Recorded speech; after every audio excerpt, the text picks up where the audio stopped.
Em Brasília, nesta sexta-feira, na sessão de reabertura dos trabalhos do Poder Judiciário depois do recesso de julho, o ministro Alexandre falou pela primeira vez das sanções impostas a ele pelo governo Trump. Disse que vai ignorar as punições e comparou as articulações contra o Supremo feitas nos Estados Unidos por brasileiros a uma ação de milicianos. A Heloísa Torres traz para a gente um relato completo dessa sessão ao vivo. Boa noite, Elo. Oi, Renata. Boa noite para você também e para todos. Olha, essa sessão de retomada dos trabalhos depois do recesso costuma ter aí falas mais informais, de boas-vindas, mas o momento exigiu que fosse diferente porque, como disse o ministro, o semestre começa atípico e complexo. Bem, o ministro Alexandre de Moraes se manifestou publicamente pela primeira vez desde a imposição das sanções dos Estados Unidos contra ele. Afirmou que as ações contra o Supremo são praticadas por traidores que fazem parte de uma organização criminosa e que agem por interesses pessoais. Estamos verificando diversas condutas dolosas e conscientes de uma verdadeira organização criminosa que, de forma jamais anteriormente vista em nosso país, age de maneira covarde e traiçoeira, com a finalidade de tentar submeter o funcionamento deste Supremo Tribunal Federal ao crivo de um Estado estrangeiro. Covarde porque esses brasileiros pseudo-patriotas encontram-se foragidos e escondidos fora do território nacional. Não tiveram coragem de continuar no território nacional. E traiçoeira essas condutas porque atuam por meio de atos hostis, mentirosos, derivados de negociações espúrias e criminosas, com a patente finalidade de obstrução à justiça e a clara, flagrante finalidade de coagir essa corte no julgamento da ação penal 2668, ação penal do núcleo crucial da tentativa de golpe de Estado do dia 8 de janeiro. Moraes comparou essas atuações no exterior a ações de milícia.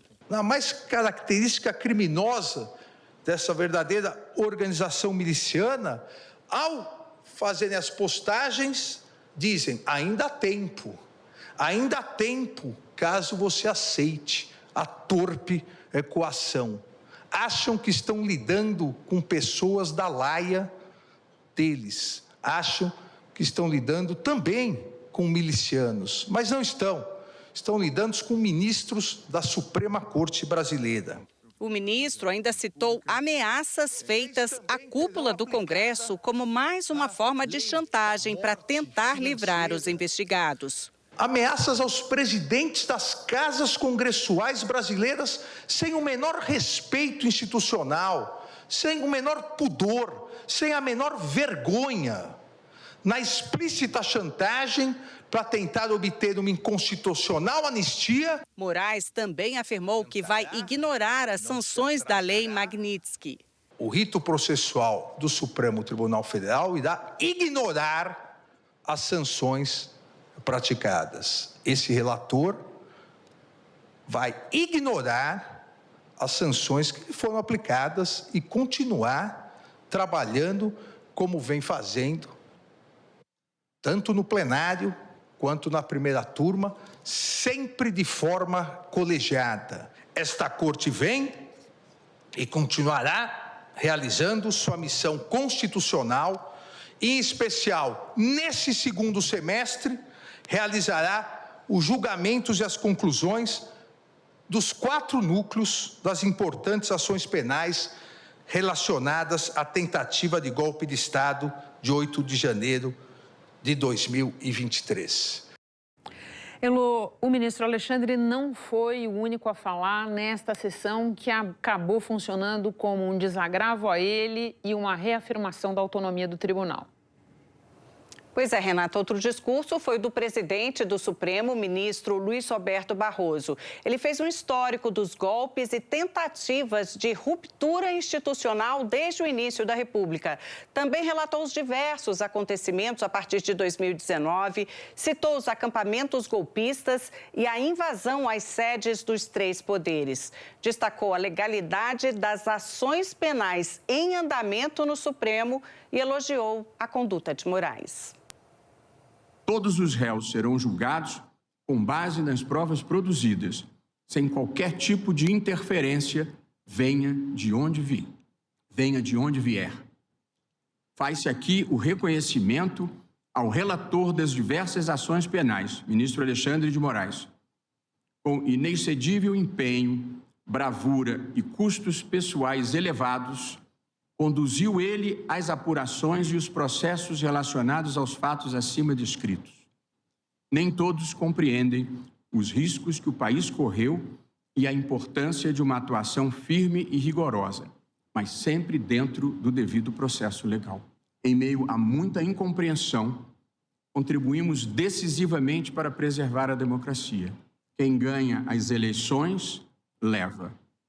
Quem perde, pode tentar ganhar nas eleições seguintes. O ministro Gilmar Mendes repudiou os ataques contra o judiciário brasileiro. Os fatos recentes se revelam ainda mais graves, porque decorreram de uma ação orquestrada de sabotagem contra o povo brasileiro, por parte de pessoas avessas à democracia. Gilmar Mendes disse ainda que as medidas tomadas contra integrantes da corte são resultado também da pressão de gigantes de tecnologia. Recentemente, o Supremo decidiu que as plataformas são responsáveis pelo conteúdo publicado. E o ministro ressaltou que o STF não irá se dobrar a intimidações. O Procurador-Geral da República e o Advogado-Geral da União também estiveram nessa sessão. Eles prestaram solidariedade ao ministro Moraes e defenderam a soberania do país. Diante de assombrosas e inconcebíveis investidas contra o ministro Alexandre de Moraes, pelo desempenho legítimo das suas funções jurisdicionais, invariavelmente submetido às regras de controle do colegiado, assegurar-lhe a solidariedade, a mesma que estendo ao Supremo Tribunal e ao Judiciário brasileiro. Não podemos admitir que nossas leis e nossa Constituição sejam suspensas para que a legislação estrangeira estabeleça o que as empresas em solo nacional devem ou não fazer. Bom, e a AGU ainda estuda recorrer a alguma instância internacional, como a Corte Interamericana de Direitos Humanos, por exemplo, para defender a soberania do país. O que a AGU descartou, por enquanto, foi um recurso contra as sanções impostas a Alexandre de Moraes na Justiça americana. Isso a pedido do próprio ministro, que vê a medida do governo Trump como política. Renata? Elô, muito obrigada. Bom descanso e bom fim de semana para você.